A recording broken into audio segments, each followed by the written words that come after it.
Berbagi informasi dan edukasi kesehatan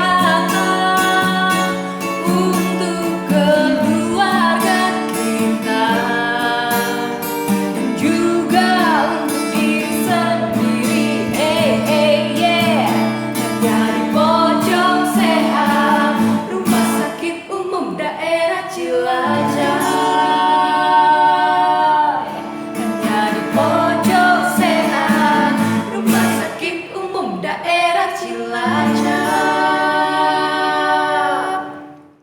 Assalamualaikum warahmatullahi wabarakatuh. Selamat pagi teman sehat di rumah. Kali ini kita berjumpa lagi dalam program Pojok Sehat Rumah Sakit Umum Daerah Cilacap. Tentunya bersama saya dong, Ayu Putri, psikolog. Kali ini kita akan mengangkat tema yang lagi kekinian banget nih, terjadi beberapa fenomena ini di masyarakat. Tema kali ini adalah waspadai kematian jantung mendadak. Dan untuk membahas tema tersebut, kali ini kita sudah mendatangkan ahlinya nih. Narasumber kita pada pagi hari ini ada Dr. Kelly Kuswidianto, spesialis jantung dan pembuluh darah FIHA. Selamat pagi, dokter. Pagi, Mbak Ayu. Pagi. Sehat. Dokter Kelly sehat ya? Ya. Sehat, segar, bugar nih dokter Kelly. Sehat selalu ya, dok. Ya. Oke, langsung aja nih, dok. Di masyarakat akhir-akhir ini kan sedang dikagetkan, dikejutkan oleh fenomena kematian mendadak beberapa public figure. Seperti yang paling terakhir minggu lalu adalah seniman Didi Kempot. Ada juga beberapa bulan yang lalu Ashraf Sinclair dikabarkan meninggal, padahal sebelumnya sedang berbincang gitu ya dengan istri. Dan ada lagi di tahun-tahun sebelumnya ada Adjie Massaid dan lain sebagainya. Itu fenomena kematian mendadak itu kaitannya apa sih, dok, dengan jantung? Baik, ya. Terima kasih. Selamat pagi semuanya. Sebelum kita membahas tentang kematian jantung mendadak atau henti jantung, kita ketahui dulu bahwa jantung adalah organ vital ya, salah satu organ vital yang berfungsi untuk menyebarkan atau memompa darah ke seluruh tubuh dari ujung kepala sampai ujung kaki, di mana jantung itu dia berdetak sebanyak 60-100 kali per menit, di mana sekali pompa atau denyut jantung dia memompa sekitar 50-100 cc darah, dan dalam 1 menit diperkirakan kira-kira sekitar 4-8 liter per menit ya. Nah, apakah henti jantung itu ya? Jadi kalau kita tahu bahwa henti jantung adalah suatu keadaan di mana jantung mengalami hilangnya fungsi jantung pada pasien yang pernah diagnosis suatu penyakit jantung ataupun tidak ya. Jadi itu terjadi secara tiba-tiba. Jadi kita tidak tahu prediksinya kapan, terjadinya singkat. Dan henti jantung ini termasuk suatu masalah kesehatan dunia karena dapat menimbulkan kematian sekitar 15-20% dari kematian jantung di dunia. Ya, jadi kalau kita ketahui bersama bahwa jantung untuk bekerja itu memerlukan ada aktivitas listriknya di dalam jantung ya, disebut dengan sistem konduksi jantung ya. Kalau kita lihat di sini, jantung untuk bekerja memerlukan listrik ya, dari sumbernya dia berasal dari sinus atrial node, kemudian turun ke dinding atrium, kemudian ke atrioventricular node, kemudian ke cabang berkas kanan dan kiri, kemudian ke serabut Purkinje dan ke otot jantung. Barulah jantung bisa memompa seperti itu. Oke, jadi ada istilah henti jantung ya, dok? Kalau henti jantung itu sama atau berbeda dengan serangan jantung, dok? Baik, terima kasih. Memang ada berbagai istilah ya yang beredar di masyarakat. Ada yang bilang henti jantung, kemudian ada yang mengatakan serangan jantung.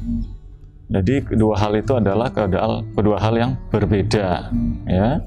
Jadi henti jantung tadi kita ketahui adalah hilangnya fungsi jantung secara tiba-tiba yang kita tidak ketahui kapan kejadiannya. Itu disebabkan karena gangguan dari gaya listrik jantungnya, sehingga di jantungnya terjadi suatu gangguan irama jantung atau aritmia atau disebut dengan badai listrik. Ibaratnya seperti di rumah, ibarat mati lampu, konslet ya listriknya. Konslet. Ya. Mati listrik tiba-tiba Kalau di rumah kan lampunya mati, tapi kalau di jantung, jantungnya berhenti Jantung secara tiba-tiba berhenti atau secara bergetar tiba-tiba. saja. Oke. Jadi harusnya dia memompa terus ya tadi sekitar 60, tapi tiba-tiba hanya bergetar saja sehingga kehilanganlah fungsi pompa itu. Jadi dia tidak dapat memperdarahi ke organ-organ yang lain. Sehingga hal itu tentu gejalanya adalah karena dia memperdarahi ke otak, terjadilah penurunan oksigen ke otak, jadinya pingsan, kemudian ada penurunan sadaran, nafasnya terengah-engah, bahkan sampai tidak nafas sama sekali. Yang paling fatal otomatis ya kematian jika kita tidak tangani dalam beberapa menit. Nah, bagaimanakah dengan serangan jantung? Kalau serangan jantung seperti apa, Dok? Kalau serangan jantung adalah suatu peristiwa di mana adanya suatu pecahnya atau rupturnya dari suatu plak aterosklerosis, di mana menyebabkan terjadi penyumbatan di saluran pembuluh darah jantung atau yang disebut dengan pembuluh darah arteri koroner atau serangan jantung koroner. Gejalanya otomatis karena dia ada penyumbatan, yang dominan adalah nyeri dada. Gejalanya adalah nyeri dada, seperti itu. Jadi kalau tadi henti jantung tiba-tiba aja ya, Dok, Tiba-tiba. kayak listrik padam. Terus kalau serangan jantung ada nyerinya dulu. Betul. Jadi Terus kalau kaitan keduanya apa, Dok, hubungannya? baik, kalau kita jadi kalau tadi serangan jantung dia cenderung prosesnya lebih lambat. Ya, lebih lambat dibanding dengan henti jantung yang berlangsung terjadi secara tiba-tiba. Ya, jadi kalau serangan jantung juga tidak dilakukan tata laksana secara cepat juga akan menyebabkan kematian dari otot-otot jantung, yang dimana makin lama kalau tidak ditangani kerusakan otot jantungnya akan makin luas, yang itu juga berakibat fatal. Bagaimanakah hubungan keduanya? Jadi seperti ini, bahwa henti jantung itu sebagian besar dipicu oleh suatu penyakit jantung koroner, ya. Akan tetapi tidak semua serangan jantung dapat menyebabkan henti jantung. Tidak semua serangan jantung menyebabkan henti jantung. Oh gitu. Terus yang menyebabkan kematian jantung mendadak itu yang seperti apa? Ya, baik. Untuk penyebab dari kematian jantung mendadak sendiri, tadi kita ketahui bahwa sekitar 75% penyebab kematian jantung mendadak adalah suatu penyakit jantung koroner. 15% kemudian kan adalah kelainan dari otot jantung atau disebut dengan kardiomiopati. Baik kardiomiopati dilatasi, kardiomiopati hipertrofik maupun arrhythmogenic right ventricle dysplasia. Kemudian 5% disebabkan oleh karena penyakit jantung katup. Kemudian 2% disebabkan oleh gangguan irama jantung atau disebut dengan aritmia. Seperti kita ketahui ada yang dulu beredar istilah Brugada syndrome atau long QT syndrome, dan 3%-nya penyebab lain-lain. Oke. Tadi penyebab kematian jantung mendadak itu sebagian besar akibat adanya jantung koroner. Penyakit jantung koroner. Penyakit jantung koroner. 75%. 75% ya, Dok? Iya. Wow, penyakit jantung koroner itu apa sih, Dok? Ya, baik. Penyakit jantung koroner adalah suatu gangguan fungsi jantung yang disebabkan karena otot jantungnya tidak mendapatkan suplai aliran darah yang cukup. Itu karena adanya suatu proses penyempitan di pembuluh darah koroner jantung. Nah, tadi kita kembali dulu nih, bahwa tadi si otot jantung itu bekerja ternyata ada listriknya kan, yang tadi di awal-awal saya jelaskan. Nah, untuk bekerja menggunakan listrik, tapi kalau untuk hidup, otot jantung membutuhkan suplai makanan. Siapakah yang mensuplai itu adalah ini pembuluh darah jantung yang warna merah-merah, ya. Jadi pembuluh darah ini mensuplai makanan untuk ke otot jantung, supaya otot jantung tetap dapat melaksanakan fungsinya dengan baik. Jadi ada pembuluh darah. Jadi oleh karena suatu sebab, ya, yang disebut dengan proses aterosklerosis di dalam pembuluh darah ini, mulailah terjadi penyempitan. Yaitu sebenarnya prosesnya sudah berlangsung dari dulu, dari usia sejak 20-30 tahun sudah mulai terjadi proses penyempitan. Oh begitu, jadi Dan memang biasanya ujuk di usia ya, lanjut terus tiba-tiba jantung koroner itu tidak ya? bukan. Jadi ibaratnya awalnya masih besar ya, masih normal lubangnya, kemudian oleh karena suatu pasien itu tidak dapat mengontrol faktor resikonya, akhirnya bisa menyebabkan makin lama dinding lubangnya menjadi menyempit. Oh gitu, jadi teman sehat di rumah tidak selalu kita tiba-tiba di usia misalnya 40-50 tahun terus baru terdeteksi penyakit jantung koroner, itu tidak seperti itu ya dok. Tapi ada faktor resiko yang terjadi atau kita bawa itu dari usia-usia 20-30 tahun gitu. Lalu apa aja sih faktor resiko itu dok? Baik, ya. Faktor resiko dapat dibagi menjadi dua. Baik itu faktor resiko yang dapat dimodifikasi atau tidak dapat dimodifikasi. Faktor resiko yang tidak dapat dimodifikasi otomatis usia. Kita nggak bisa memungkiri kita makin lama makin tua. Dari studi disebutkan bahwa laki-laki yang berusia lebih dari 45 tahun memiliki resiko lebih tinggi. Untuk wanita lebih dari 55 tahun. Kemudian ada ras, yang ketiga ada keturunan. Keturunan atau disebut dengan family history. Jadi riwayat keluarga akan yang menderita serangan jantung. Jadi tidak semua riwayat keluarga. Jadi punya kita keluarga inti kena serangan jantung kita beresiko, tidak. Jadi ada kriterianya. Oh, ada kriterianya. Apa aja itu dok? Ya, jadi kalau dikatakan family history, faktor risiko family history atau keturunan, jika kita memiliki keluarga inti misalkan dari yang laki-laki ya, bisa bapak atau saudara laki-laki, dia terkena serangan jantung pada usia kurang dari 55 tahun. Untuk keluarga inti yang wanita bisa berupa ibu atau saudara wanita ya, adik perempuan, dia mengalami serangan jantung pada usia kurang dari 65 tahun. Itu masuk kriteria family history. Jadi kalau wanita atau perempuan terkena serangan jantung pada usia 70 bukan. Laki-laki kena serangan jantung usia 50 ke atas 45 tahun 60 tahun 70 tahun bukan termasuk family history. Nah, yang berikutnya adalah faktor resiko yang dapat dimodifikasi. Jadi ada faktor resiko yang tidak dapat dimodifikasi, tadi sudah disampaikan, ada yang bisa dimodifikasi. Nah, teman sehat harus nyimak nih, apa yang bisa dimodifikasi, apa saja dok? Yang pertama, darah tinggi atau hipertensi. Yang kedua, kencing manis atau diabetes mellitus. Kemungkinan yang ketiga adalah peningkatan kadar kolesterol atau istilahnya dislipidemia. Keempat, merokok. Ya, kemudian yang kelima, adanya berat badan yang berlebih atau obesitas ya. Aku waspada juga dong dok. Berikutnya kurang gerak, kurangnya aktivitas fisik, mager tuh ya dok. Aduh. Kemudian diet yang tidak sehat, konsumsi alkohol, sama stres. Itu adalah faktor-faktor resiko yang dapat dimodifikasi. Artinya ya kita bisa mengubahnya kalau kita mau, bisa dimodifikasi, bisa meminimalisir faktor risiko untuk mencegah progresivitas atau perkembangan dari penyakit jantung koroner yang tadi kita bilang penyempitan itu. Oke, jadi kalau tadi kita bisa memodifikasi hal-hal yang bisa dikondisikan, kita bisa meminimalisir atau mengurangi penyempitan di pembuluh jantung yang nantinya jadinya tidak beresiko ke serangan jantung ya dok. Oke.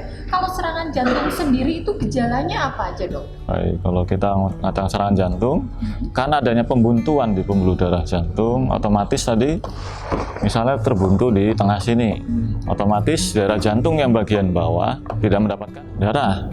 Jadi manifestasi klinis yang muncul ya nyeri dada. Nyeri dada dia tidak dapat ditunjuk, dia rasanya luas, tidak dapat dilokalisir. Kemudian letaknya di mana? Di ini, retrosternum, di belakang dinding dada, di sini di belakang dinding dada. Ya, rasanya gimana? Ya, rasanya di mana? Seperti ditindih beban berat. Kemudian dapat rasa panas atau terbakar.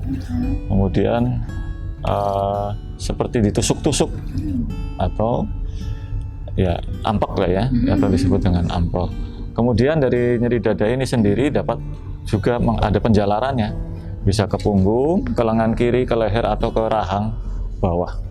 Itu. Terus dapat juga disertai adanya suatu keringat dingin. Kemudian kulitnya menjadi dingin atau basah, kadang ada mual muntah, kadang ada pusing, kemudian melayang, pingsan, dan badannya lemas. Akan tetapi kita harus mewaspadai juga pada pasien dengan usia tua atau kencing manis, gejala yang tadi menjadi kabur atau tidak khas.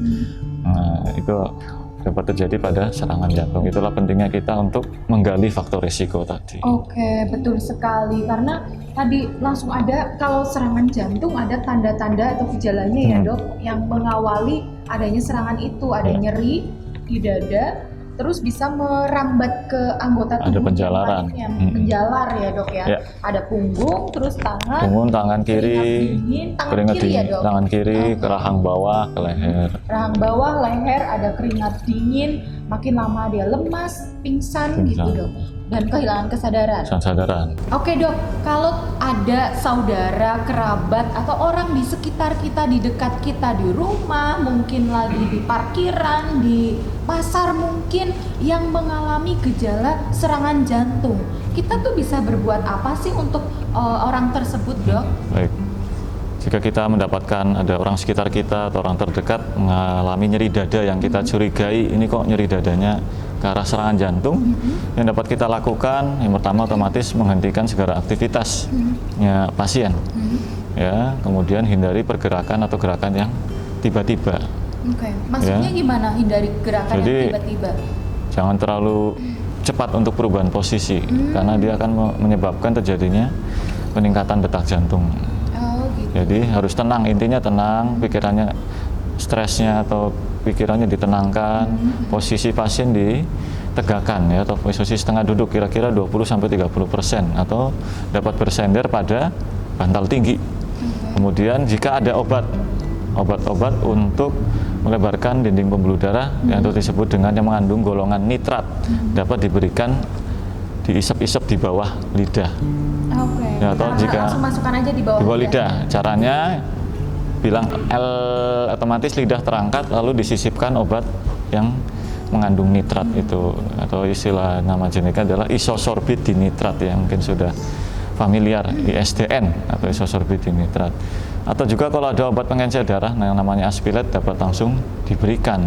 Jika keluhan tidak membaik, langsung segera dibawa ke pusat kesehatan terdekat. Itu. Oke, berarti teman sehat di rumah seandainya menemui ada orang-orang yang punya keluhan nyeri dada dan kita curigai itu adalah serangan jantung, kalau orang yang bersangkutan bawa obat atau punya obat yang itu tadi disebutkan ya dok, bisa dibantu dimasukkan di bawah lidah, diberikan di bawah lidah, diisep-isep. Oke, suruh diminta untuk menghisap di bawah lidah. Dengan mengatakan huruf L. Tapi kalau orang seperti itu masih sadar dok? Masih. Oke. Dia kan masih mengeluh, sakit, dada saya panas, sakit, ampak gitu, masih. Oke. Kalau tadi itu kan apa yang bisa kita lakukan kalau ada orang di sekitar kita yang mengalami gejala yang mengarah pada serangan jantung. Kalau ada orang sekitar kita mengalami henti jantung dok, tiba-tiba jatuh gitu ya, tidak sadarkan diri, kita bisa menolong nggak sih? Ya, baik, terima kasih. Berarti kita ketahui ya tadi bahwa serangan jantung berbeda dengan henti jantung. Jadi kalau serangan jantung tadi mesti ada periode nyeri dadanya segala macam. Tapi kalau henti jantung, karena jantungnya hanya bergetar, pasien mesti akan terjadi penurunan kesadaran secara tiba-tiba. Tadi contohnya adalah tiba-tiba kita mendapati pasien tidak sadarkan diri. Apa yang harus kita lakukan?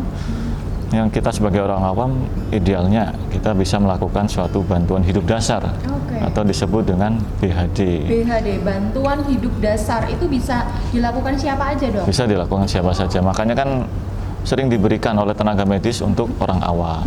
Jadi supaya emang bisa untuk melakukan tata laksana BHD itu, karena BHD ini penting, mempengaruhi prognosis atau kelangsungan hidup pasien itu sendiri. Karena pada saat jantung berhenti otomatis otak akan kekurangan oksigen. Dalam beberapa menit saja, jika otak tidak mendapatkan oksigen akan menjadi kerusakan otak yang permanen. Jadi BHD itu tujuannya itu adalah suatu tindakan penyelamatan setelah terjadi henti jantung. Dia itu tujuannya mengembalikan sirkulasi sistemik. Caranya gimana? Caranya dengan memberikan pijat jantung dari luar, jadi kita pijat jantung dari luar dan memberikan pernafasan yang efektif gitu.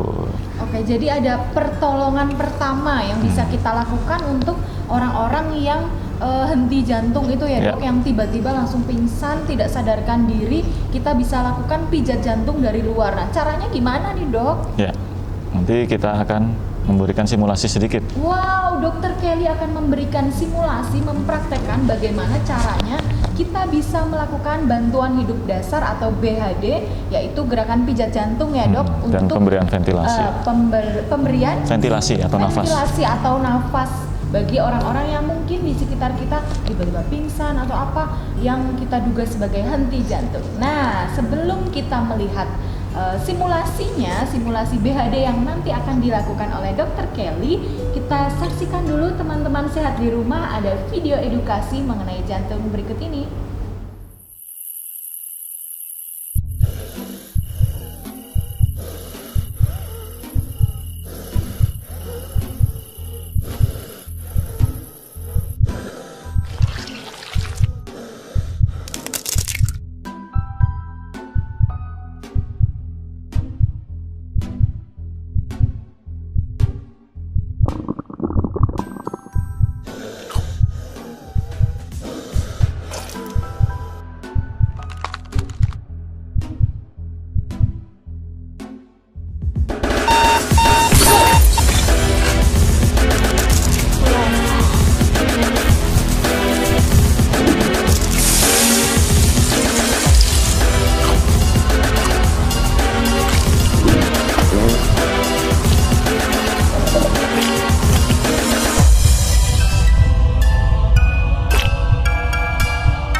Saat ini kita akan mencoba melakukan simulasi tentang bagaimana melakukan suatu bantuan hidup dasar.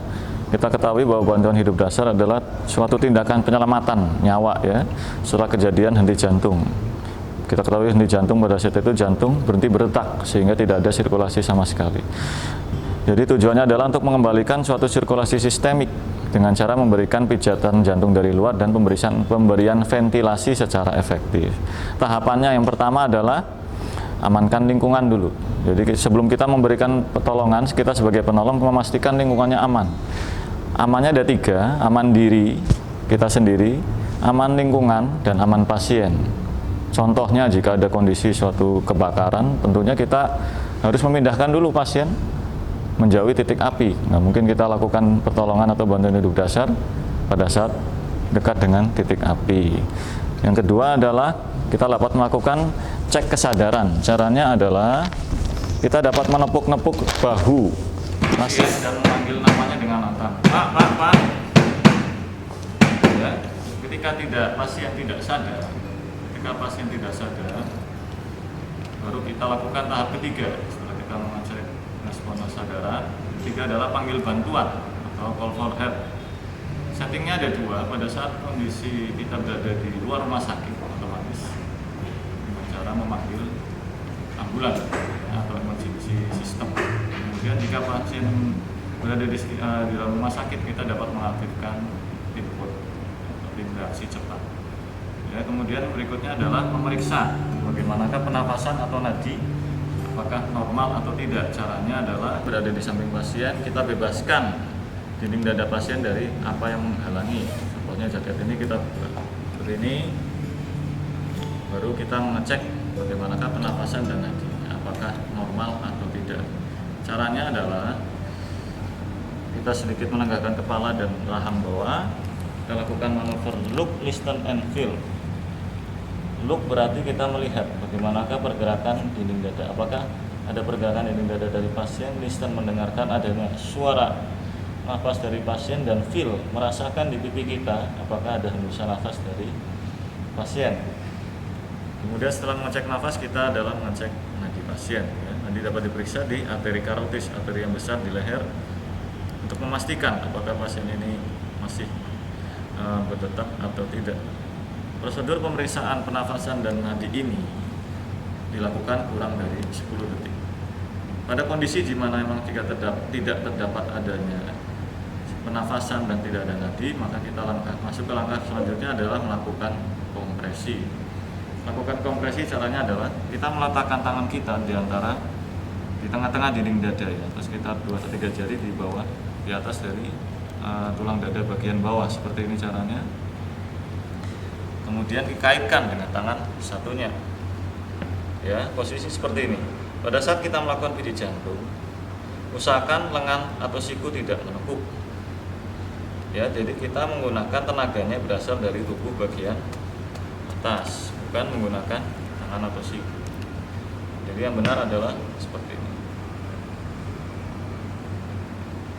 ya, bukan seperti ini. Karena kalau gini tenaganya menjadi tidak efektif, ya, seperti ini. Dengan posisi tegak lurus terhadap dinding dada pasien, ya. Bagaimanakah cara melakukannya? Kecepatannya adalah 100 sampai 120 kali per menit. Kedalamannya diperkirakan 5 sampai 6 cm.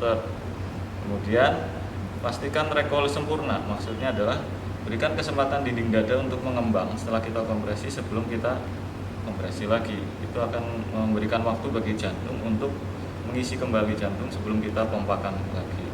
Kemudian minimal interupsi. Minimal interupsi maksudnya pada saat kita melakukan kompresi tidak boleh melakukan aktivitas lain. Kompresi dapat di stop jika kita ingin memberikan bantuan pernafasan atau jika kita ingin memindahkan pasien. Caranya adalah kita memberikan kompresi dengan hitungan 30. Seperti ini caranya. 1, 2, 3, 4, 5, 6, 7, 8, 9, 1, 1, 2, 3, 4, 5, 6, 7, 8, 9, 2, 1, 2, 3, 4, 5, 6, 7, 8, 9, 3. Ini adalah cara melakukan kompresi dada. Setelah itu dapat diberikan ventilasi sebanyak 2 kali. Caranya adalah dahi sedikit diangkat, kemudian kita dengan satu menutup hidung, membuka mulut, kita berikan penafasan. Di mana 1 kali ventilasi sama dengan 1 detik. Yang diperhatikan adalah pergerakan dinding dada. Jika kita betul memberikan ventilasi, maka dinding dada akan mengembang. Kemudian berikan kesempatan untuk dinding dada udara keluar kembali atau dinding dada menjadi turun kembali. Dilakukan sebanyak 2 kali.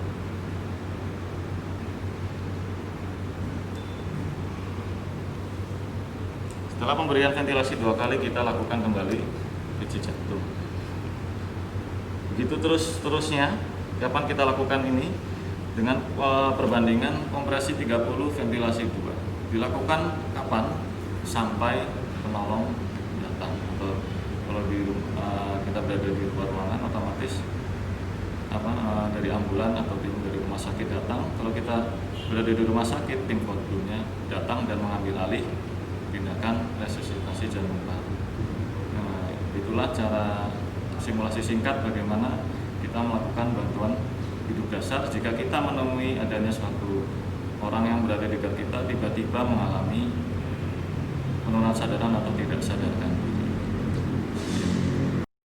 Berbagi informasi dan edukasi kesehatan untuk keluarga kita dan juga untuk diri sendiri.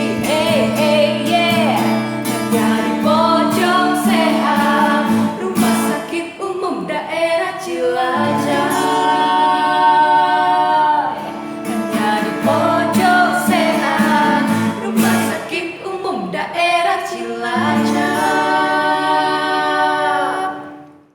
Oke teman sehat semua, tadi sudah kita saksikan bersama bagaimana Dr. Kelly memperagakan atau mensimulasikan bantuan hidup dasar atau BHD yang bisa kita lakukan kalau teman sehat di rumah tidak sengaja menemui orang yang tiba-tiba jatuh tidak sadarkan diri akibat henti jantung.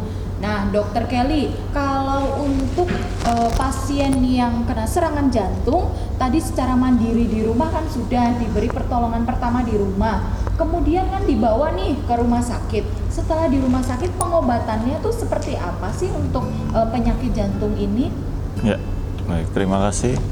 Tadi kan kita sudah berikan trik-trik bagaimana kalau ada kejadian nyeri dada yang curiga ke arah serangan jantung jika berada di luar rumah sakit.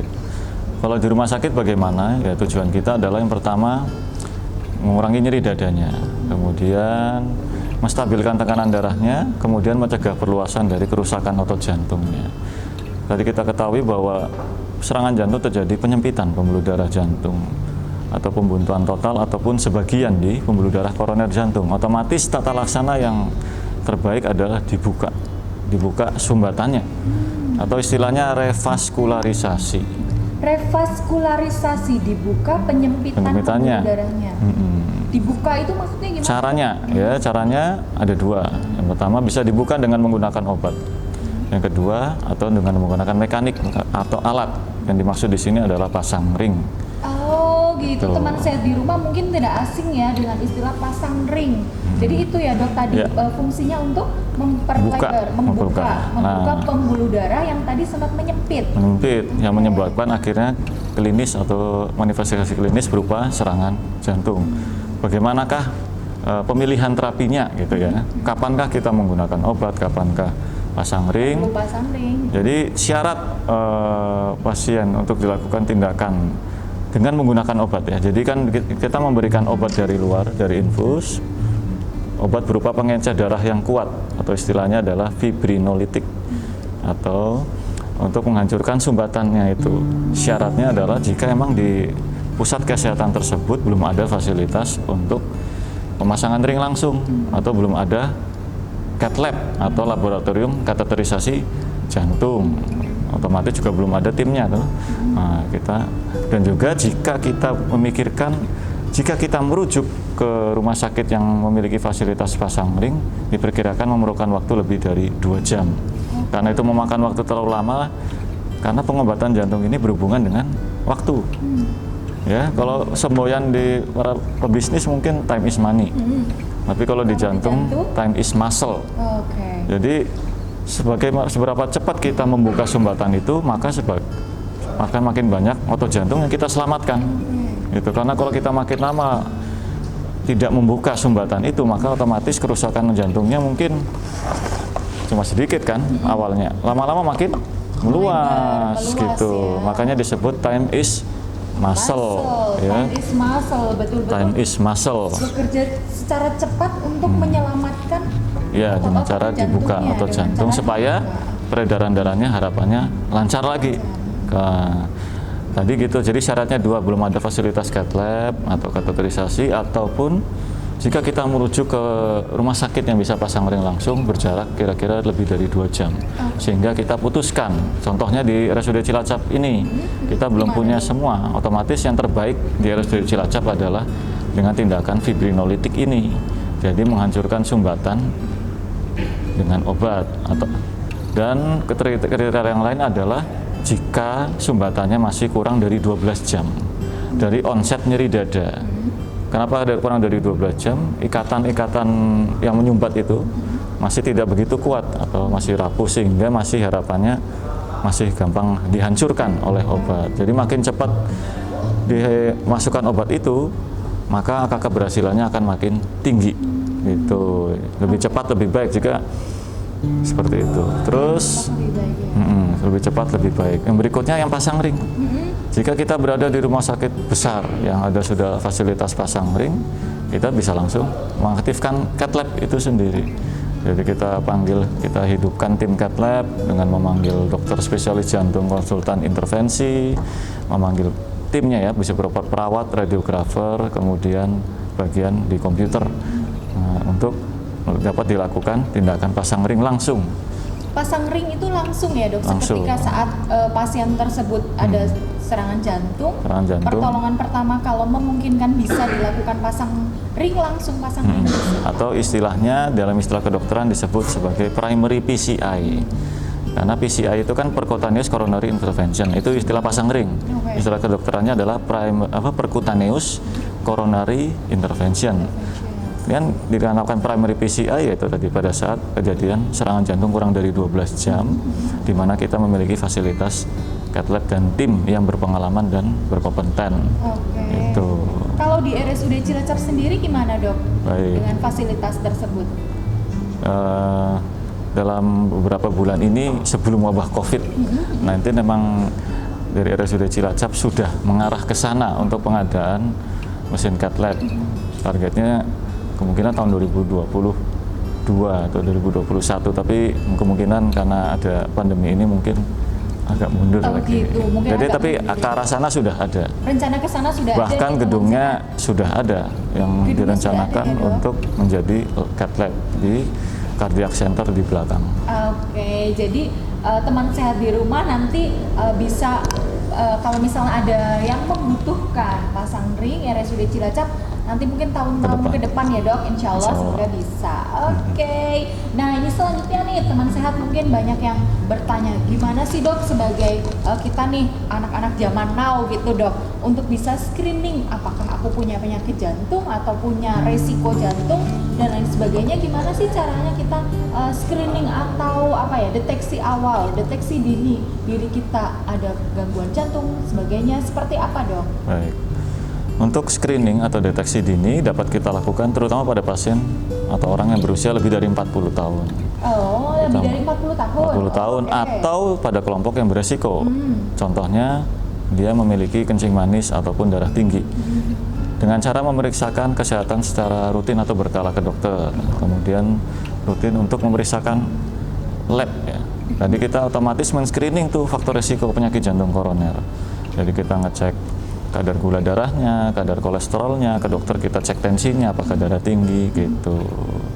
Nah caranya adalah secara screening pertama bisa dilakukan pemeriksaan EKG atau elektrokardiografi atau rekam jantung.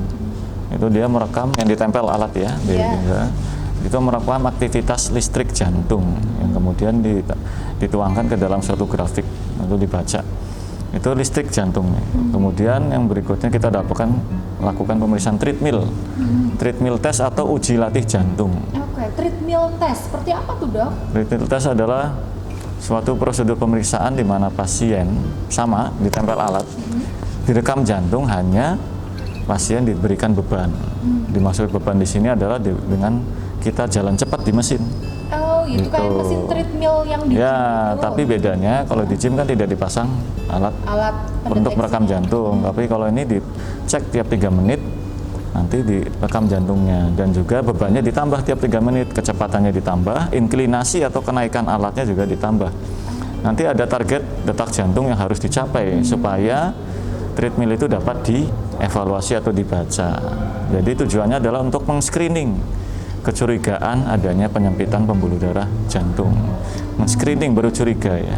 Screening baru curiga ya dok ya. Oke. Ada lagi nggak? Ada lagi yang berikutnya adalah radiologi pencitraan. Kita dapat melakukan pemeriksaan ekokardiografi atau USG jantung. Nah, itu kita lebih luas lagi informasi yang dapat diperoleh. Kita dapat mengetahui adakah yang bengkak, ruang jantung yang bengkak, bagaimanakah fungsi pompa jantungnya, apakah normal tidak, kemudian bagaimanakah katup-katupnya, apakah ada yang bocor atau ada pembukaan yang tidak sempurna, bagaimana fungsi jantung kanannya. Itu ekokardiografi atau USG jantung.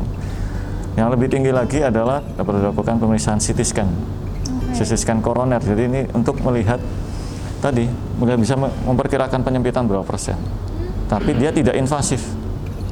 Kalau pasang ring atau kateterisasi jantung kan invasif karena dilakukan penusukan, tapi kalau ini kan tidak ya, cuma diperiksa di radiologi, jadi tidak invasif. Berikutnya adalah MRI jantung, itu lebih MRI. Jadi ada di rumah sakit besar ada fasilitas MRI jantung sama untuk menilai bagaimanakah pompanya, pergerakan otot dinding jantungnya gimana, gitu nanti kelihatan semua, dan dia lebih sensitif terhadap jaringan lunak. Berikutnya adalah studi elektrofisiologi. Nah, itu mungkin hal yang baru ya, studi elektrofisiologi jika kita curigai adanya suatu gangguan irama.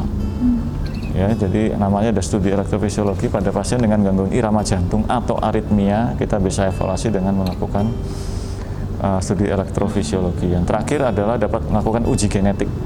Karena dapat beberapa pasien dapat menurun. Contohnya pada pasien dengan kelainan otot jantung atau kardiomiopati. Di situ kita dapat melakukan uji genetik. Nah, fasilitas yang ada di Cilacap, otomatis EKG ada ya. Kemudian yang kedua, pemeriksaan treadmill ada, dan yang ketiga, ekokardiografi. Oke. Selain tadi usia 40 tahun ke atas yang perlu screening, kalau untuk yang 40 tahun ke bawah ada nggak dok kebutuhan untuk screening atau mendingan yang pengubahan gaya hidup aja atau seperti apa? Ya. Untuk yang teman sehat di usia di bawah 40 tahun. Yang pasti kita tetap melakukan GERMAS ya, gerakan hidup sehat gitu, gerakan hidup masyarakat sehat. Jadi lebih ke arah tindakan preventif dengan menjaga mengontrol faktor risiko, atau jika ada keluhan dapat dikonsultasikan ke dokter, mungkin nanti akan dievaluasi gitu. Oke, jadi kalau untuk teman sehat usianya di bawah 40 tahun, mending kita melakukan usaha preventif aja atau pencegahan. Nah, gimana dok contoh-contoh atau penjelasannya pencegahan yang bisa kita lakukan dari usia di bawah 40 tahun ataupun di atas 40 tahun yang memang selama ini belum ada keluhan tentang jantung, biar nantinya nggak ketemu dokter Kelly dok. Biar nggak ketemu dokter Kelly di poli maksudnya ya kan. Gimana dok? Apa yang bisa kita lakukan untuk mencegah? Jadi kita lakukan tindakan pencegahan atau preventif terhadap penyakit kardiovaskular secara keseluruhan. Ya tadi kita men-screening aja dari faktor risikonya. Jadi kita berbicara darah tinggi, kita usahakan jangan darah tinggi, mencegah tekanan darah kurang dari 140/90. Kemudian kita mencegah supaya mengontrol kadar gula darah dengan kadar HbA1c kurang dari 7 gram per desiliter. Kemudian kadar kolesterol, targetnya adalah untuk kadar LDL pada pasien dengan kelompok risiko tinggi, targetnya kurang dari 70 mg per desiliter atau 50% lebih rendah jika baseline-nya antara 70 sampai 135 mg per desiliter. Untuk kelompok dengan risiko tinggi, target LDL atau asam lemak jahat kurang dari 100 mg per desiliter atau penurunannya 50% jika baseline-nya sekitar 100 sampai 200 mg per desiliter. Kemudian yang berikutnya LDL, terusnya trigliserid targetnya kurang dari 150 mg per desiliter. Kemudian adalah HDL atau asam lemak baik. Memang disebutkan tidak ada target. Tetapi jika kadar HDL pada laki-laki lebih dari 40 mg per desiliter atau pada perempuan lebih dari 45 mg per desiliter menunjukkan resiko yang lebih rendah. Ya, tadi 3 sudah merokok, otomatis tidak boleh merokok. Walaupun sudah terlanjur merokok ya di stop. Itu. Berikutnya adalah berat badan. Berat badan targetnya adalah body mass index ya. Body mass index yang diharapkan adalah 20 sampai 25 kg per meter persegi. Kemudian obesitas ya, otomatis tadi BMI-nya sudah. Lingkar perut, lingkar pinggang ya, pada laki-laki targetnya kurang dari 92 ya, sedangkan pada wanita kurang dari 80 cm ya, untuk lingkar pinggang. Diet, nah ini diet. Nah, diet nih dok. Yang penting adalah hindari konsumsi makanan yang tinggi lemak. Jadi kita harus makan makanan yang rendah lemak. Tinggi lemak ada di mana aja, bisa ada di kuning telur, di keju, mungkin di mentega atau di santan. Kemudian favoritnya teman saya di rumah nih, junk food. Gimana junk food? Junk food, kadar kolesterol, minyaknya ya mungkin yang membahayakan. Minyaknya tinggi tuh teman sehat. Aduh. Ya. Terus apa lagi dok? Hindari makanan yang tinggi itu ya, tinggi gula, dalam arti rendah gula. Kemudian perbanyak konsumsi sayur buah maupun ikan. Ikan yang dimaksud adalah ikan yang mengandung omega 3 dengan frekuensi 2 kali per minggu. Dapat di mana aja, dapat di ikan tuna, ikan tenggiri, salmon, sarden. Ya, itu kaya akan omega 3. Kurangi konsumsi garam berlebihan. Kurangi konsumsi garam berlebihan dengan kurang dari 2 gram per hari. Kurang dari 2 gram per hari. Diperkirakan sendiri. Kalau masak berapa gram itu ya? Oke. Dan yang terakhir adalah aktivitas fisik atau olahraga, exercise. Olahraga yang disarankan atau dianjurkan adalah melakukan olahraga dengan intensitas sedang dengan durasi minimal 30 menit dengan frekuensi 5 kali per minggu. 5 kali per minggu untuk olahraga intensitas sedang, sehingga totalnya 150 menit per minggu. Kalau untuk aktivitas berat cukup 15 menit saja, dengan sama 15 menit dikali 5, 75 menit per minggu, tapi intensitasnya berat gitu. Kalau sudah melakukan yang aktivitas berat tidak perlu yang ringan atau tidak perlu olahraga yang intensitasnya sedang gitu. Jadi di tengah-tengah saja, karena kalau terlalu over atau terlalu tinggi intensitasnya justru maka akan menurunkan imun. Jadi yang bagus dari studi yang terbaru adalah olahraga dengan moderate intensity atau intensitas sedang gitu, dengan 150 mg per menit atau 30 menit selama 5 kali per minggu. 5 kali per minggu. Oh gitu. Nah, tipe olahraganya apa? Yang penting. Tipe olahraga yang dipilih adalah tipe olahraga yang aerobik. Ya. Aerobik. Senam aerobik itu dok? Tipenya. Oh tipenya. Yang meningkatkan, mengeluarkan hormon endorfin. Contohnya jalan, jogging, sepeda, senam, yoga. Hindari olahraga yang kompetitif. Karena itu akan meningkatkan adrenalin. Kompetitif contohnya nyari poin kan, badminton, sepak bola, voli, tenis, itu tidak disarankan. Tidak disarankan. Untuk jantungnya. Kalau renang gimana dok? Renang termasuk aerobik, jadi disarankan karena bagus. Disarankan ya. Aerobik. Jadi teman sehat bisa nih melakukan upaya pencegahan penyakit jantung itu tadi dengan gaya hidup sehat ya dok ya. Ada konsumsi makanan bergizi dan seimbang, ada juga aktivitas fisik dengan olahraga yang minimal maksimal ya dok 150 menit per minggu jika intensitas sedang. Nah, pada intensitas sedang, kalau yang tinggi itu 75 menit per minggu. Untuk intensitas yang tinggi selama 5 hari ya dok. Jadi 5 kali per minggu. 5 kali, jadi nggak full dipadetin jadi berapa hari gitu enggak ya dok? 5 kali per minggu dengan durasi 15 menit gitu. Nah itu, jadi olahraga pun walaupun penting juga yang sedang-sedang saja ya dok ya. Oke, jadi teman mungkin sehat. Gini ya, jadi PJK itu bisa diobati. Penyakit jantung koroner itu bisa dicegah. Tapi kita tidak bisa menyingkirkan atau mengeradikasi penyakit jantung koroner. Sehingga pentingnya untuk menggugah kesadaran kita untuk mengimplementasikan GERMAS tadi, gerakan masyarakat hidup sehat, dalam rangka menurunkan angka kesakitan angka mortalitas akibat penyakit kardiovaskuler. Kita saatnya menjawab pertanyaan dari teman-teman sehat di rumah yang kemarin sudah mengirimkan beberapa pertanyaan, banyak banget Dok yang pengen tahu seputar kesehatan jantung. Kemarin kita sudah buka ini ya, pertanyaan open question di Instagramnya RSUD Cilacap. Nah yang pertama nih Dok, dokter mau tanya nih, kenapa serangan jantung lebih sering terjadi pada pagi hari? Ya kalau dipikir-pikir iya ya Dok ya, sering terjadi di dini hari gitu, pagi hari. Kenapa nih Dok alasannya? Oke, mengapa serangan jantung lebih terjadi pada pagi hari? Dari beberapa sumber memang disebutkan bahwa ada fenomena disebut morning surge. Terjadi peningkatan tekanan darah pada pagi hari. Nah, itu akan menyebabkan terjadinya suatu peningkatan tekanan darah dan nadi ya pada pagi hari. Karena secara alami tubuh kita memang pada pagi hari dipersiapkan untuk bangun. Otomatis akan ada kenaikan tadi. Nah, kemudian berkaitan juga dengan irama sirkadian. Irama sirkadian ini pada beberapa hormon akan meningkat di pagi hari. Contohnya hormon epinefrin, norepinefrin, dan kortisol dia meningkat pada pagi hari. Padahal hormon-hormon tersebut sama, dia akan menyebabkan peningkatan tekanan darah dan nadi.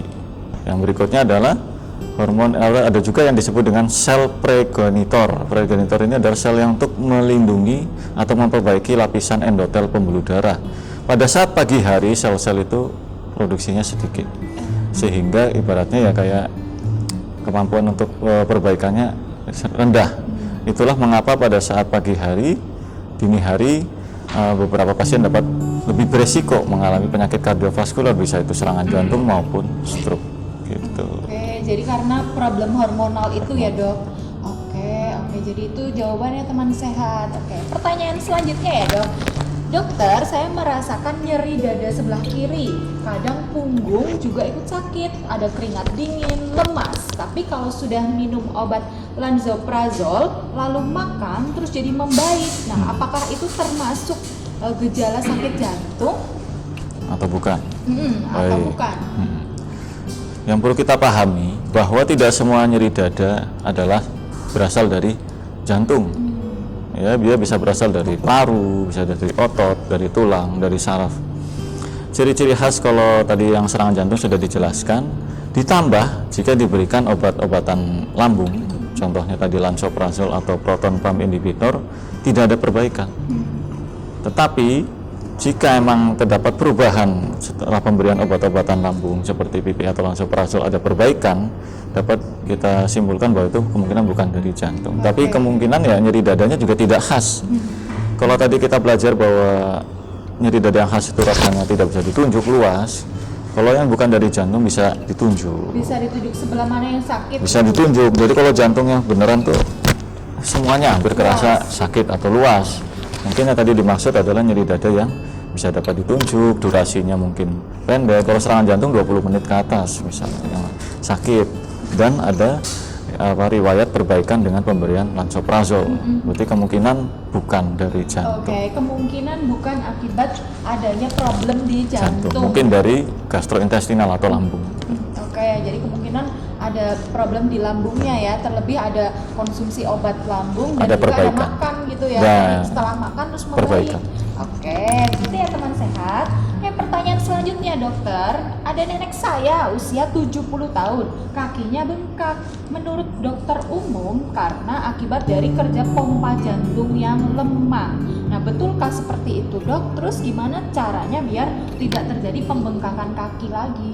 Baik, sama juga ketika kita mendapati pasien dengan kaki bengkak, kita berpikir bahwa tidak semua kaki bengkak dari jantung. Mungkin dokter yang memeriksa pertama sudah mengevaluasi, menanyakan gejala-gejala gagal jantung yang lain, sesak nafas, mudah capek, ya kan, terus tidur dengan bantal tinggi, kakinya bengkak, kadang perutnya membesar, kadang kalau malam tidur terbangun karena sesak. Nah, itu mungkin dokter umum sudah menyimpulkan itu ke arah tanda-tanda pembengkakan jantung, atau juga dari pemeriksaan fisik beliau mengarah ke sana. Apakah ada dapatkan adanya bising jantung, apakah ada kemungkinan pembengkakan jantung atau pembesaran jantung dari rekam jantungnya maupun dari ronsennya, mungkin sudah mengarah ke pembengkakan jantung. Jadi pertanyaannya bisa mungkin dapat disebabkan oleh karena pembengkakan jantung atau istilah kedokterannya heart failure, gagal jantung. Gagal jantung, payah jantung sama. Bagaimanakah supaya tidak bengkak lagi? Otomatis harus rutin minum obat. Kemudian konsumsi airnya dibatasi. Ya, kurang dari 1,5 liter per hari atau setara dengan 8 gelas kecil yang 200 cc. Rutin minum obat, jangan kecapean. Kemudian kalau bisa jangan terkena infeksi ya, seperti batuk segala macam, karena itu dapat mencetuskan gagal jantung menjadi kambuh kembali. Oke, minum air yang cukup dan kurangi Rutin minum infeksi tadi ya, rutin minum obat juga. Oke, selanjutnya nih dokter, ngorok yang berlebih itu bisa jadi indikasi kondisi jantung tertentu nggak? Ayo teman sehat yang ngorok nih dok, gimana dok? Baik, terkait ngorok atau istilahnya snoring, mengorok memang sebagian besar atau mayoritas dapat dikategorikan normal. Normal. Ya, contohnya ngorok dapat terjadi normal pada usia tua. Kenapa sih ngorok itu terjadi? Ya karena adanya suatu turbulensi aliran udara, di mana udaranya muter-muter, dia tidak bisa masuk ke saluran pernafasan karena adanya relaksasi dari otot di tenggorokan, di mulut dan di lidah. Jadi dia menutup saluran nafas. Karena faktor usia, jadi ototnya jadi gampang relaksasi. Kedua, orang yang suka konsumsi alkohol, itu jadi masuk masa relaksan. Jadi ototnya memang menjadi relaksasi. Gitu. Jadi pada saat tidur, di mana harusnya dia bisa saluran nafas tetap terbuka, karena dia relaksasi akhirnya menutup sehingga terjadi turbulensi ngorok. Kemungkinan bisa terjadi karena deformitas atau kelainan di mulut atau sinus, misalnya ada deviasi atau kemiringan dari tulang hidung, atau ada amandel yang dapat menyebabkan faring atau tenggorokan itu menjadi menyempit atau menutup. Yang lain lagi dapat terjadi karena ada suatu alergi, misalnya berhubungan dengan THT ya, misalnya adanya alergi karena dingin atau suhu yang menyebabkan terjadinya suatu inflamasi atau radang di sekitar faring. Nah, kapanlah kita curigai ngorok itu mengarah ke suatu gangguan yang membahayakan? Yang serius adalah satu, jika kita merasa ngantuk terus nih di siang hari. Kemudian kita bangun tidur kok tapi merasa tidurnya nggak berkualitas. Bangun tidur tapi tetap capek gitu. Tetap capek, kayak kurang tidur lah, ngantuk terus kayak gitu. Terus berikutnya ada pusing di pagi hari, peningkatan tekanan darah, peningkatan berat badan, ada nyeri dada di malam hari, dan juga ada periode henti nafas pada saat tidur. Yang tahu ya si orang sekitarnya. Jadi nafas ngorok tiba-tiba diam. Dan pada saat diam itu otomatis tiba-tiba nafas tapi kayak terengah, kayak kaget, gasping, istilahnya ada nafas gasping setelah ada periode apnu atau henti nafas. Jika terjadi tanda-tanda tadi tersebut, maka kita dapat curigai ini sebagai OSA, obstructive sleep apnu. Ya, jadi kita ketahui sendiri bahwa obstructive sleep apnu ini memiliki hubungan yang erat dengan penyakit kardiovaskuler. Jadi OSA ini dapat meningkatkan resiko terjadi stroke, serangan jantung, gagal jantung, kencing manis, darah tinggi, gitu. Oke. Jadi tidak semuanya tadi ngorok itu identik dengan penyakit jantung, tapi kalau disertai dengan tanda gejala yang mengarah ke jantung bisa jadi itu jantung dan mengakibatkan ada serangan jantung dan sebagainya itu ya dok. Meningkatkan OSA ya, jadi obstructive sleep apnu dengan ngorok yang sering dan keras, nah itu. Sering dan keras. Dan tadi ada tanda-tanda yang saya sebutkan, curiga OSA berhubungan erat dengan penyakit kardiovaskuler. Oke. Gitu teman sehat. Nah, pertanyaan selanjutnya, apa sih dok artinya jantung rematik itu, dan apakah jantung rematik bisa membuat kematian jantung mendadak? Baik, kalau kita membicarakan suatu penyakit jantung rematik, itu termasuk salah satu jadi penyakit jantung katup ya, di mana berbeda sekali dengan penyakit jantung koroner. Kalau koroner kita membicarakan tentang pembuluh darah yang tersumbat. Kalau katup berarti di dalam jantung ibarat rumah, ada pintu-pintunya. Nah, ini katupnya mengalami kerusakan yang permanen akibat adanya infeksi. Biasanya infeksi Streptococcus beta-hemolyticus grup A, di mana infeksi itu sudah kena pada usia 20 tahun ke bawah. Tapi gejalanya baru muncul 30 tahun ke atas. jika tidak diterapi dapat menyebabkan beresiko terjadi gagal jantung. Jika tidak diobati lagi akan menyebabkan terjadi pembesaran semua relung jantung atau disebut kardiomiopati, dan kardiomiopati itulah dapat beresiko terjadi aritmia atau gangguan irama jantung, entah dari aritmianya atau dari pembengkakan jantungnya atau gagal jantungnya, beresiko menjadi kematian jantung mendadak. Jadi tetap ada resiko itu. Tetap ada resiko. Tadi kalau dari studi prevalensinya 5% karena penyakit jantung katup menyebabkan sudden cardiac death. Oke, ada 5% dari orang-orang yang meninggal secara mendadak itu Penyebabnya diakibatkan penyakit jantung karena katup jantung tadi itu ya, atau dikenal dengan jantung rematik. Oke. Nah selanjutnya pertanyaan menarik dok, apakah naik roller coaster bisa bikin jantung berhenti? Apakah iya dok? Naik roller coaster ya. Jadi kalau naik roller coaster tentunya termasuk ekstrim. Maksudnya dia kan memacu adrenalin. Ya. Tadi kita telah bahas bahwa adrenalin itu memperberat kerja jantung. Jadi kalau dilakukan pada orang yang tidak memiliki riwayat jantung nggak apa-apa. Tapi pada pasien dengan memiliki riwayat jantung, maka tentunya kerja jantungnya akan menjadi berat karena dia mesti akan jadi deg-degan dan tensinya tinggi karena adanya adrenalin yang terpacu gara-gara akibat menaiki roller coaster. Makanya kan kalau kita perhatikan pada pasien dilarang naik pada pasien penderita jantung, ada peringatan. Maksudnya itu karena akan meningkatkan adrenalin yang meningkatkan tekanan darah dan nadi yang akan memperberat kerja jantung. Nanti habis roller coaster sesak. Gitu. Itu berarti naik roller coaster sama aja kayak lagi sayang-sayangnya terus kue milih jalan liar deh dok. Aduh sakit dok. Iya. Oke. Nah, pastikan dulu jantungnya aman, jantungnya dengan deteksi.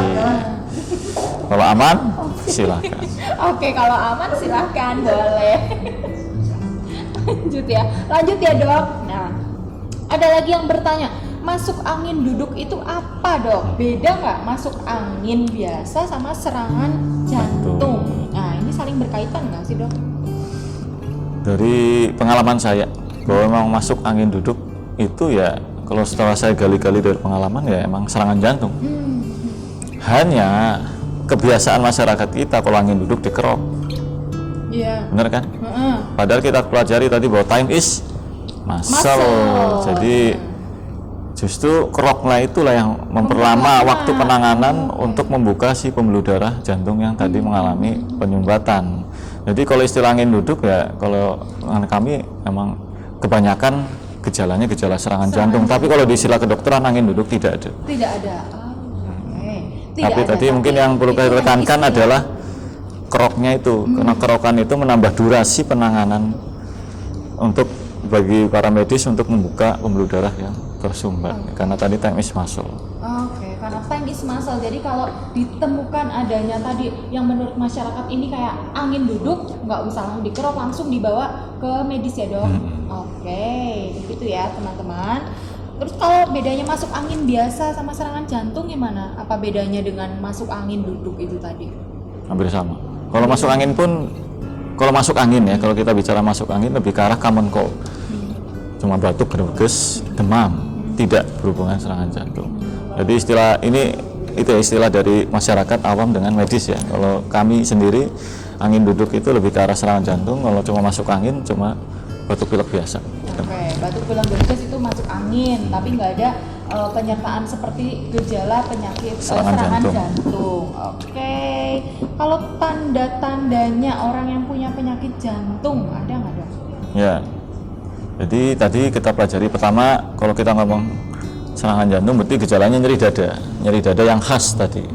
Kemudian adanya gejala sesak nafas saat aktivitas, kemudian mudah lelah, gampang capek, kaki bengkak, kemudian deg-degan, ya istilah kedokterannya palpitasi, kemudian sinkop atau pingsan. Ini adalah 5 tanda-tanda pasien cardinal sign atau tanda kardinal pasien mengalami problem jantung. Nah, itu perlu dievaluasi. Silakan kontrol ke dokter untuk memastikan ini benar ada masalah di bagian jantung atau tidak. Sesak nafas, nyeri dada, palpitasi atau deg-degan, pingsan, kaki bengkak. Itu itu ya yang perlu diwaspadai dan dicek. Kalau itu muncul dievaluasi lalu ke dokter ya dok. Oke, gitu. Lalu cara mencegah penyakit jantung sejak dini. Oh mungkin tadi sudah juga ya dok ya. Tadi. Oke, itu tadi sudah terjawab ya teman sehat.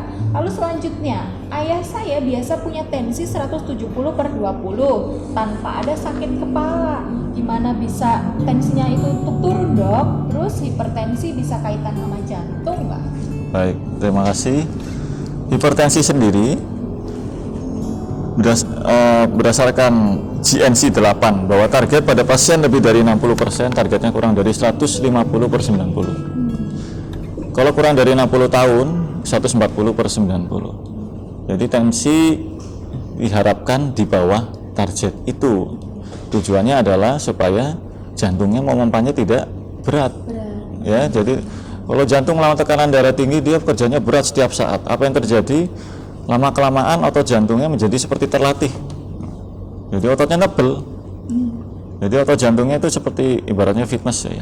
Jadi otot jantungnya tebel, di ronsen kok gede gitu. Itu bukan berarti si ruangannya tambah besar, tapi ototnya yang tambah tebel karena dia kompensasi yang normal melawan tekanan darah tinggi. Jadi harus diturunkan sesuai target. Cara menurunkannya nomor 1 bukan obat. Modifikasi lifestyle. Modifikasi lifestyle Modifikasi gaya hidup lagi, ke situ lagi, dari diet, tadi olahraganya gimana ya kan. Kemudian kalau lifestyle-nya sudah bagus, termasuk kontrol pikirannya atau stres, baru dibantu dengan obat. Obatnya menggunakan satu macam dulu, dievaluasi tiap 3 bulan, nggak turun-turun, dinaikkan dosisnya atau ditambah obat lain, obat darah tinggi yang lain, dengan tujuan tensinya bisa terkontrol. Oke, stabil gitu ya. Jadi emang kalau pasien dengan darah tinggi emang selama gaya hidupnya sudah bagus, emang harus rutin minum obat terus, nggak boleh putus. Kan kebanyakan pasien takut ngedrop dok, nanti tensinya jadi turun. Justru pada saat dilepas itu tensinya kembali ke asal lagi. Ya kan? Bahkan banyak tuh sering memutus obat, aku takut ngedrop tensinya gitu. Jadi saran kami dari medis ya tetap diminum. Misalkan sudah 130/140 itu karena ada obat darah tinggi yang beredar di dalam darah. Ketika itu di stop, kembali lagi. Jadi tetap minum saja, tidak apa-apa, karena yang mengatur dosis dari dokter. Oke, jadi obat itu sebetulnya bukan yang utama, tapi dia juga penting. Nomor juga, 1 gitu. adalah lifestyle. Lifestyle, lalu obat yang rutin. Oke, itu ya teman sehat catat. Oke, selanjutnya sleepwalking alias ngelindur bisa berpengaruh ke kesehatan jantung dok? Sleepwalking. Kalau dari sumber yang kami dapatkan bahwa sleepwalking merupakan suatu gangguan tidur, di mana dia berbahaya ya, karena sleepwalking ya, karena dapat menimbulkan resiko cedera. Satu, yang kedua rasa kantuk yang berlebihan di siang hari, yang ketiga malah berhubungan dengan masalah psikologi. Jadi mental behavior kan, karena mungkin dia ngantuk jadinya jadi problem psikologi gitu. Tapi kalau berhubungan dengan jantung tidak. Sleepwalking tidak berhubungan dengan Dr. Kelly, berhubungannya sama Ayu ya dok. Oke, itu ya. Oke, terus insomnia. Ada yang insomnia sampai lebih dari 30 jam tidak tidur dok. Apa pengaruhnya ke kerja jantung? Baik, kalau insomnia sendiri pencetusnya adalah kebanyakan karena ini bagiannya Mbak Ayu. Stres, anxiety, kecemasan atau depresi. Nah, tadi ada kata stres. Stres ini sendiri tadi kita ketahui sebagai faktor risiko yang dapat dimodifikasi dari penyakit jantung koroner, mungkin berhubungan dengan penyakit jantung koroner tapi secara tidak langsung.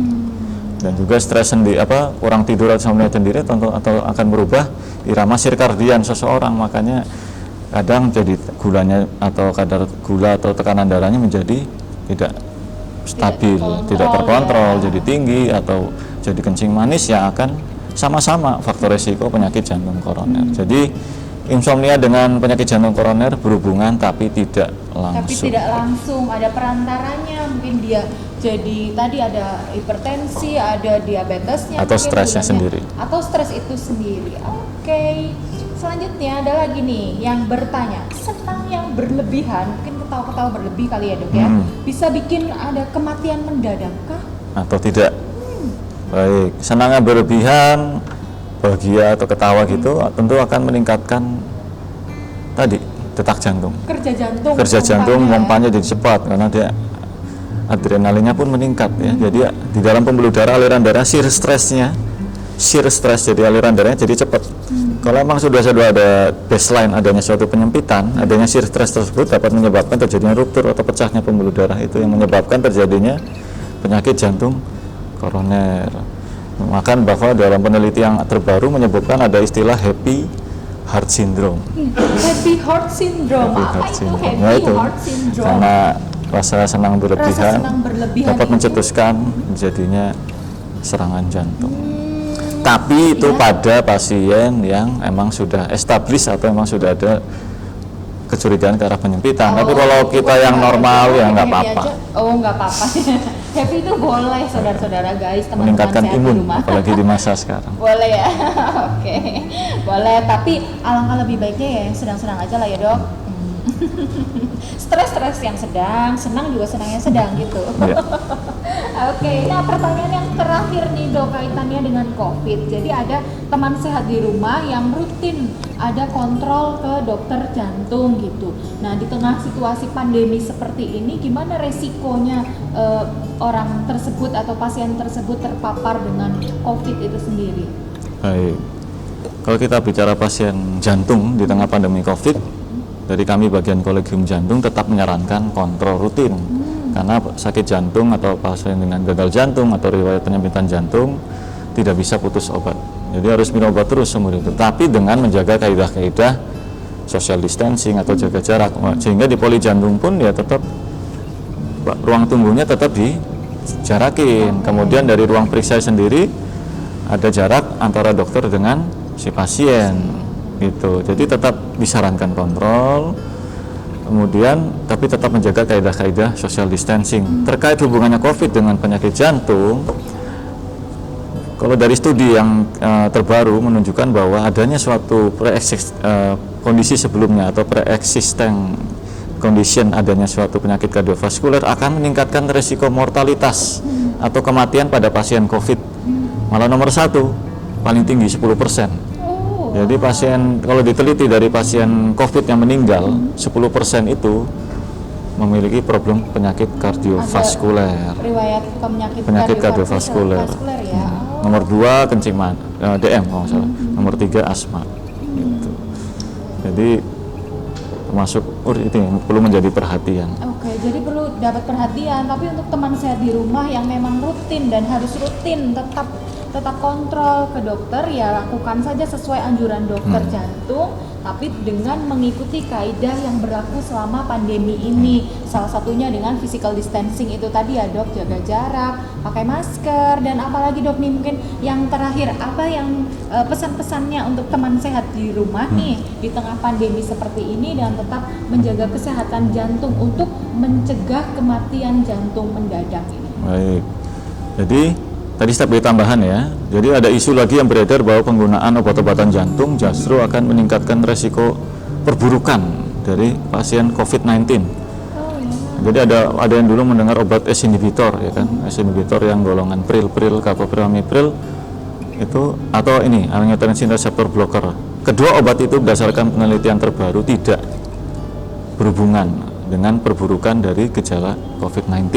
Itu saya sekaligus meluruskan ya. Jadi obat-obatan ACE inhibitor golongan pril dan angiotensin receptor blocker tan, kandesartan, valsartan, telmisartan tidak menyebabkan perburukan kondisi atau mortalitas dari pasien COVID-19. Terus himbauan kami tetap ikuti anjuran pemerintah ya untuk social distancing dan menjaga jarak, stay at home atau di rumah. Karena itulah cara yang efektif untuk memutus mata rantai penularan atau penyebaran COVID-19. Karena seperti saya bilang bahwa mau dulu kuman corona di Wuhan sama di Indonesia, kumannya itu tetap diem. Yang mobile itu orangnya. Kenapa bisa menyebar ke seluruh dunia ya karena orangnya yang terlalu mobile, ada pergerakan dan tidak melakukan social distancing atau stay at home. Tadi kalau untuk penyakit jantung koroner dengan kemudian jantung mendadak, penyakit jantung koroner tadi itu dapat dicegah dan penyakit jantung koroner dapat diobati. Walaupun kita tidak bisa menghilangkan penyakit jantung koroner, tetapi kita bisa tuh untuk mengurangi resiko terjadi mortalitas atau kecacatan atau kematian dengan menggugah kesadaran masyarakat untuk mengimplementasikan GERMAS atau Gerakan Masyarakat Hidup Sehat sebagai tindakan preventif pencegahan penyakit kardiovaskular. Oke, luar biasa sekali dokter. Terima kasih penjelasannya. Jadi itu cara teman sehat, penyakit jantung itu bisa dicegah dan diobati, tapi tidak bisa Hilangkan, atau tidak bisa dihilangkan ya dok? Tidak bisa dihilangkan, tapi kita bisa memodifikasi resikonya ya, faktor resiko bisa dimodifikasi juga. Teman sehat bisa tetap hidup sehat. Oke, teman sehat, itu tadi penjelasan dari Dr. Kelly, spesialis jantung dan pembuluh darah di RSUD Cilacap. Itu tadi kuncinya, penyakit jantung itu bisa dicegah dan bisa diobati, walaupun tidak bisa dihilangkan, tapi penyakit jantung ini bisa dikelola dengan cara pola hidup yang sehat dan juga konsumsi obat yang rutin. Oke, semoga teman sehat di rumah selalu sehat, semangat dan ceria tentunya ya dok ya. Terima kasih dokter Kelly atas waktunya. Sama-sama. Sampai ketemu lagi di kesempatan yang bahagia tentunya ya dok, bukan di poli bukan dong. Oke, baik, terima kasih teman sehat.